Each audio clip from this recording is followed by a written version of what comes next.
বাংলাদেশের ফুটবলের পাইপলাইন উন্নতিতে কাজ শুরুর কথা জানিয়েছে ডেভেলপমেন্ট কমিটির চেয়ারম্যান নাসের শাহরিয়ার জাহিদি। তৃণমূল থেকে ফুটবলার তুলে আনতে বিশেষ পরিকল্পনা করেছে বাফুফে।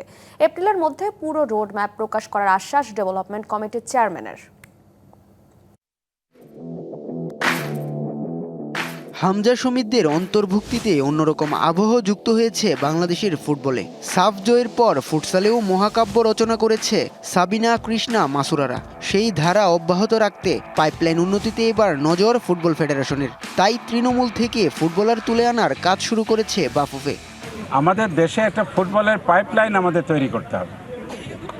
এই ৮-১০ বছরে বাচ্চাদেরকে নিয়ে শুরু করে বিভিন্ন বয়স ভিত্তিক আমরা যদি তাদেরকে ট্রেন আপ করতে পারি, প্রশিক্ষণ দিয়ে গড়ে তুলতে পারি, তাহলে আপনি দেখবেন ৪-৫ বছর পরে আমাদের এজ গ্রুপ ন্যাশনাল টিমগুলো প্লাস আমাদের জাতীয় টিম এরা সকলেই তখন একটা ভালো কম্পোজিশনে যাবে। আমরা ওই উদ্দেশ্য নিয়ে ফেডারেশন কাজ করছেন। বাংলাদেশের ৬৪ জেলায় ফুটবল সংস্কৃতি গড়ে তুলতে চাই বাফুফে। এরই মধ্যে টেকনিক্যাল কমিটি দেশ জুড়ে ৩২০টি ফুটবল একাডেমি শনাক্ত করেছে। একাডেমিগুলোর মাঠ ও কোচের সমস্যা দূর করতে কাজ করবে ফেডারেশন। এপ্রিলের মধ্যে পুরো রোডম্যাপ প্রকাশ করার আশ্বাস ডেভেলপমেন্ট কমিটির চেয়ারম্যানের। আমরা ৬৪টা জেলাতে ফুটবলকে গড়ে তুলব। টেকনিক্যাল কমিটি কিন্তু ৩২০টা ছোট বড় একাডেমিকে সারা দেশে আইডেন্টিফাই করেছে এবং এই ৩০০-র ভেতরে প্রায় ২০টা আছে শুধু মেয়েদের জন্য।